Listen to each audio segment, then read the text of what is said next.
Well, thank you for your time. I'm looking forward to answering your questions today. Awesome, thank you. Um, I've got quite a few questions. I guess the first one is I've just been putting off starting my applying for a PhD for ages now. So like the last couple of years, I'm like, oh yeah, I should do it, I should do it, and now I'm like, finally, I don't know, getting to the stage where I'm like, I need to just do it. Um, I guess I know that on a few of your other videos, you've been like, apply for a bunch of them and then I guess see what happens. I guess I'm in a position where I probably would only go to like the US, for example, if I got into one that I was like really, really excited, I guess, for. So I'm thinking at the moment, I'm like, yeah, tossing up whether to just apply for more or just focus on the ones that I'd like definitely go to. Um, and then, yeah. Well, And I would I'm also just definitely, like tossing up between US and then there's a few in Europe, and like I'm just going to apply for a bunch of countries. yeah. So I would definitely not apply somewhere where you would never go to, even if you got Yeah, it, yeah,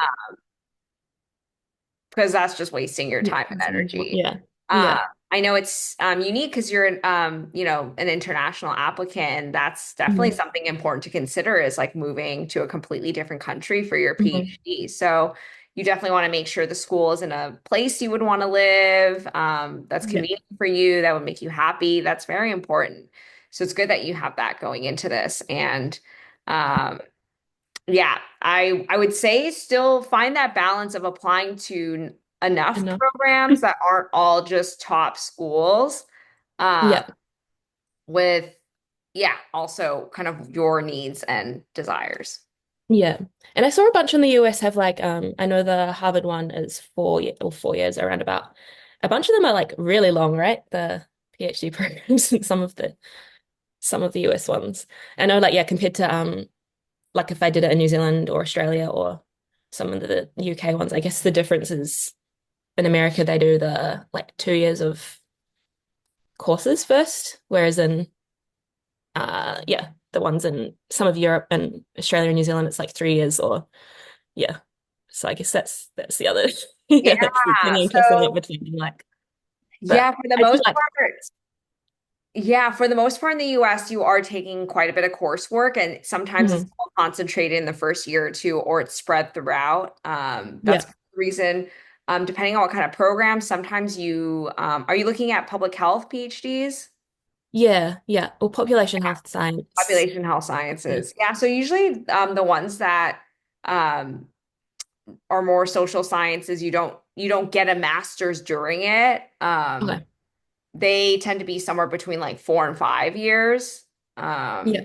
which even four people think is very short for a Yeah. PhD Yeah. program in the US. So it's up to you. I know it's a long time. Yeah. Trust I me, mean, I 4 years feel seems it. okay. There was some that were like 6 years. I was like, oh, that's a long time. Yeah. Yeah.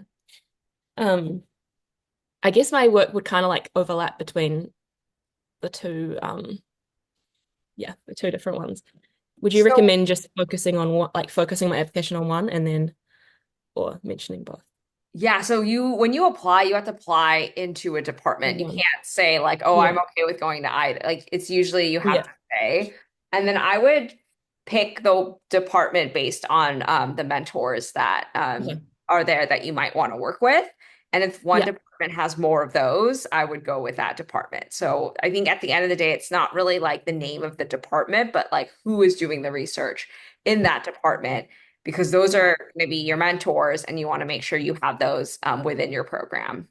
Yeah. And then in the coursework, would you be able to like, is it quite separated into the different departments, or do you think you'd be able to do courses in like both? If that makes sense. So I mean, you're welcome to take courses like across if it's like the different departments within the same like school of public health, it's like super easy to just like take electives in other Right. departments, you know. So that's what I'm saying. Like, I don't think at the end of the day it really Doesn't matters. Like, really you're gonna matter. have your core coursework that you're going to Yeah. have to take regardless. And then you can just use all your electives to just strategically take classes and gain that experience and those skill sets.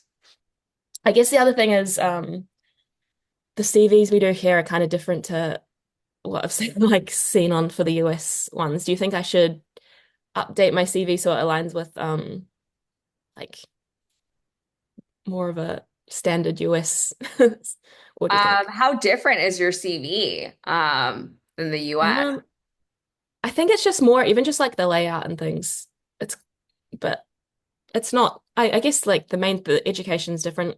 Well, the education's the same. I don't know if you guys do like so here we have like an honors degree which is like separated from a bachelor's. I don't know if you guys do. I'm trying to figure out if you guys do I that mean, or not. little details like that aren't like a Yeah. big deal. I would just make sure you Yeah. still have the same major headings like education, Yeah. research, work experience, publications, like, Yeah. and the form, and that it's not like so formatted in a weird way that it's very confusing to follow. Like, Yeah. I think it's okay. I mean, they're gonna know you're from a different country applying, so Yeah. I think it's okay to have a slightly different Right. CV, yeah, as long as, again, it's not like confusing to follow. Yeah. And the other thing, I've got a few publications that are in uh like progress, I guess. And you Would can put you that on your list CV, them? like Okay, publication, cool. Yeah. um, like publications in progress. Yeah. Okay, cool. Um, awesome.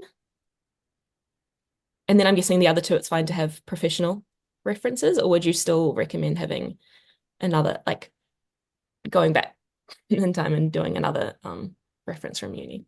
So I think that professional references are fine, but they need to speak Yeah. to your research Yeah. uh, skills. So as long as they can do that, Yeah. it's fine to have professional references. Okay, cool. And do you think they have to, so my manager's fine. She's like my job is very research heavy, so that's good. I've got another like mentor, I guess, who like doesn't have a PhD, or I'm like trying to toss up between getting someone like higher up that has a PhD and or getting someone that I know really, really well that doesn't have a PhD. Would you recommend? I've Would gotten you this recommend? question Yeah. before. Unfortunately, I Yeah. do think this is an unfortunate situation where it does kind of matter who's writing the Yeah. letter. Generally, you Yeah. do want them to be at a doctoral level. Yeah. For the most, like all of my letter writers were faculty, Yeah. or deans. Yeah. So Okay. Yeah, no, that's all good. Um, yeah, so yeah, we've got a few people at work who are like they still do research, and some of them have like masters or something like and just didn't go down the PhD.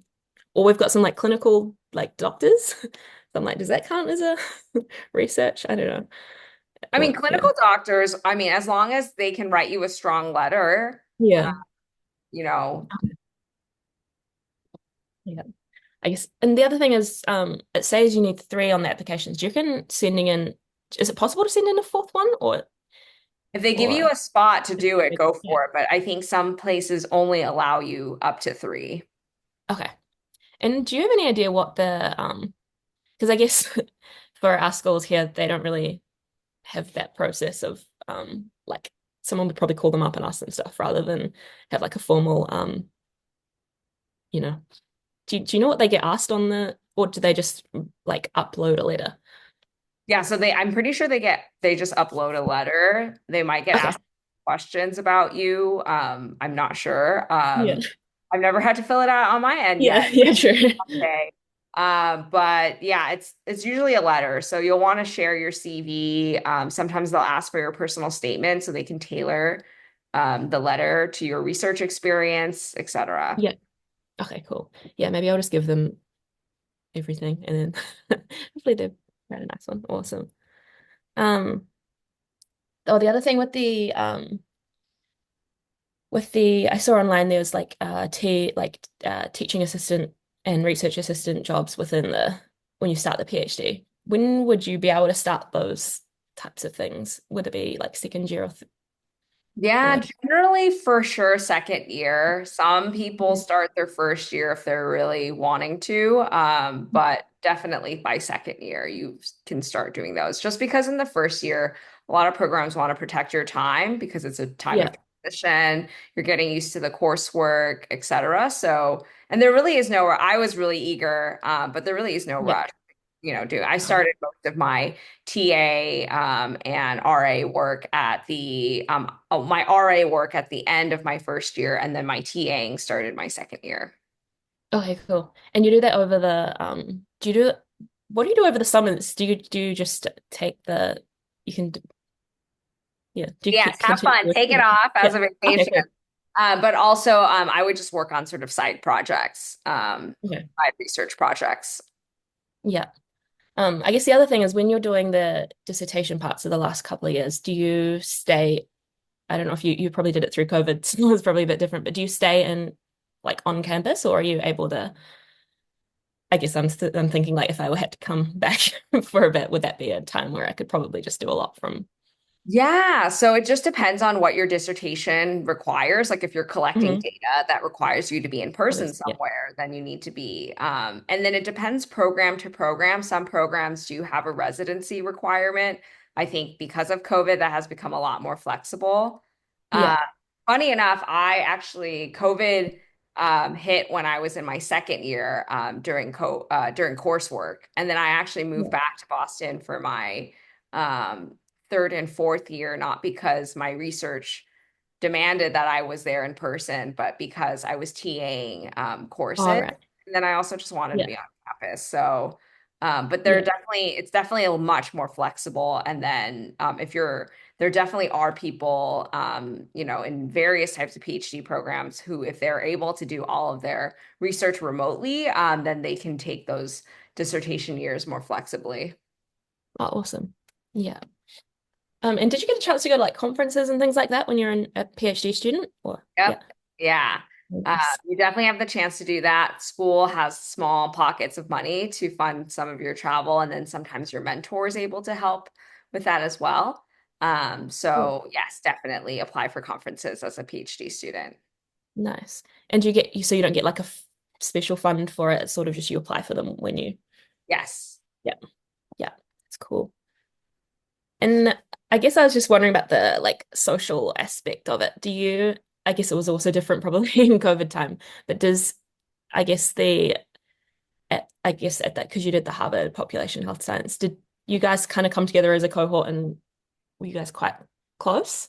Oh Or yeah. Yeah, it's fun. yeah? I'm still like I had a nice table of my cohort mates at my wedding. Oh, nice. So it's Yeah, become close. You don't become close with everyone. I'm not going to sugarcoat it, obviously. Yeah. but you definitely find your people, and Yeah. I love the friendships that I've made, and that truly was like the best part of the PhD. Awesome. And did you live on campus at the start or did you like So the first year I was living in Cambridge, just with my own housing that I found on Facebook. yeah. Then COVID was second year, and then third and fourth year, me and another girl in my cohort, we were somehow able to get on-campus housing, which is super difficult at Harvard. It was like through a lottery system. All Um, right. Okay. so we were able to get like a really nice apartment, really close in Fenway by the school. Yeah. We were very lucky. So we did that. But I would, so yeah, if you're able to win the housing lottery, go for So you it. have to put your name in for a Yeah. lottery. I guess is that quite a bit before the does it start in September or August I or September? forget.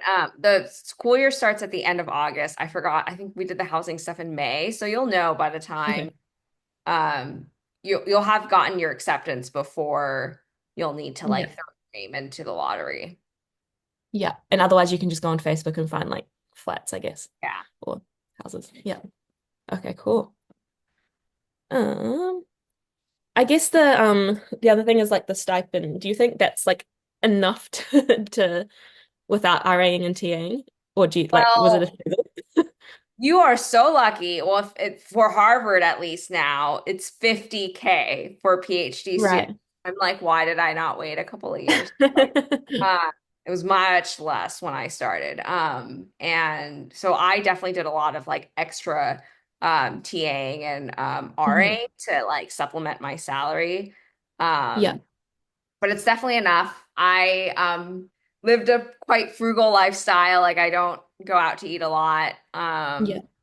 But I still like bought plane tickets to go home, went shopping, Yeah. like did fun things with my friends. Like I think you do have to budget a little bit and just be Yeah. prepared to like save a ton of money during your PhD. But I Of think course. that they are making the stipend way more livable than it's ever been. So Okay, I cool. think it's a good time right now in general to be a PhD student because I think people are starting to realize that it Yeah. is a difficult stipend to live off of, and hopefully that change is happening across other Yeah. campuses as well. Okay, cool. And so the RAing and TAing you get paid on top, right? It's not like part of the. Yes, but you have to finish the requirements that I think there's like a certain number of units or like amount that you have to do as a part of the program. And Okay, then once you finish those, then you can get paid on top of your stipend. awesome. Cool. Um, I guess the other thing you might not know this, but as like a international, do you know if international students can do that? Can like Oh, work extra to get like do the yeah, I TAing don't and see why not. yeah. I just know that are eligible for certain NIH grants, but in terms Yeah. of like working on the campus, like I don't see that being a problem. Yeah. And I don't know for Yeah. 100% because I'm not an international student myself, but I'm pretty sure that my international friends. Yeah, I couldn't find anything about it. I was like, maybe we have to pay more tax or something. I don't, I don't know. But should hopefully we'll be able to work. Yeah, I guess I'm just like, do I have to save up heaps to live there for 4 years? But hopefully it should be okay if the stipend's enough. Oh yeah, I was just yeah, I did start. So I used your template on your website to start emailing some professors. I have had like a bit of a mix. Some people, there's a few front that were like, just like we don't have a process to interview. We just like you just have to apply and then we do interviews later. But I have set up a few for Totally fine. so You still yeah, have the call set, yeah, which is all that matters. That's great. yeah, yeah. And then I guess some other ones were just like you can put my name down, but didn't have a talk. But I assume that's all good. You can just Yeah, chuck their that's name good down. too. Yeah.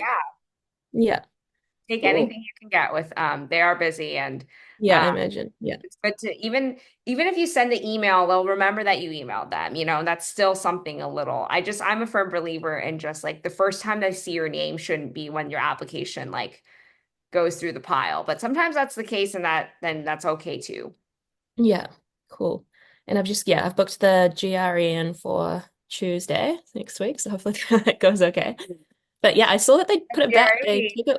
They took it away. Like for the last couple of years, they haven't had it as a requirement. And then I was just hoping to not have to do that. And then this year they put it back, which I was like, no, Yeah, I've sucks. heard that that's happening too, which I think is so, I really hate Bad, right? standardized tests. Like my Yeah. GRE score is terrible. So if that makes Okay. you feel any That's better, good. yeah, they just, I don't know why programs are reinstating that. Yeah.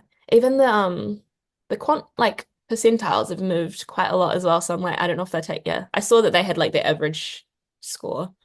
So I'm Oh, like, hopefully I'm it's like curious. I wonder where my average falls on that. Let's look. What is where the I think the average? average is 162 for quant and 163, and then verbal is 162. I think. And what is it out of 170? Yeah. But now the I think quant I percentiles are actually really low now that like 163 is like not even 80, it's like 70 something percentile now, I think. Oh, so people are scoring Yeah. lower. People are scoring higher, I think. Right? Yeah. Oh yeah. Wow. Yeah. My quant is not good in my head. Yeah, wow, my percentiles would have been really bad. I think I was like I think I got a 162 in math Yeah. and then like a 150 something. At that time, I wasn't even at the 70th percentile. Okay. So That's it's good to probably hear. like even worse. Um, and that got me through my MP. I used that same score for my MPH and my PhD application. So Okay, and it got through. Okay, cool. Yeah, I'm a bit, I don't know. I was like, I guess if I'm close enough-ish to the average, it shouldn't, yeah, hopefully. I think that's just like making sure there's no red flags. Okay, that's good. Oh yeah, I guess the last thing was that they also used to have just a personal statement or just a statement of purpose. One of them, I can't remember which one they had. Now they've got both. Um, I'm trying to figure out what to put in each of each of them. Yeah, I So I get guess this we're talking about question. research. Yeah, I get Yeah. this question a lot too. So your statement of purpose should be the more researchy one, Okay. and then your personal statement should be the more personal one. Yeah. But you also don't want like your statement of purpose to be just research, no personality, and then you don't want your Yeah. personal statement to just be like, you know, Nothing. Yeah. like random narratives about yourself that have nothing to do with who you are as a professional. So you want a Yeah. little bit of the essence of one in the other. So Yeah. um, I Without would repeating, I say, guess. yeah, so like I would say for the statement of purpose, I would start with your like hook of like, why are you passionate about the research you do? Hmm. Say that succinctly at the beginning, then go in depth into your research experience. And then at the end, talk about like why you need a PhD in order to achieve your career goals. Yeah. Then for your personal statement, I would focus more on that passion. Like, what is it that you experienced in life that has made you who you are? And why does then that kind of relate to like the career that you want to pursue in public Yeah. health? Yeah. Awesome. Cool. Yeah, I need to start. I've got like heaps of notes everywhere of what I need to put I in know and it's daunting. This I is the need hardest part, honestly, writing the I personal know. statement. So, So, don't worry. And you have plenty of time. I feel like at this point, when I was applying, like I was still drafting things and outlining. So you're totally good. okay, cool. Yeah. Yeah, I'm hoping the GRE goes fine on Tuesday, so I Yeah, don't have get to that done. do that again. No, you're doing a lot and just recognize that too. Make sure you, still give yourself time to recover after the GRE, celebrate being done, Yeah. and like Mhm. you have plenty of time to get everything together. I think that's all my questions, but yeah, thank you so much. You've been very Okay. helpful. Well, I'm totally here if you need anything else. Good luck with everything again. You're doing everything right. Good luck on the GRE coming up. And please Thank you. keep me updated. Let me know how everything goes.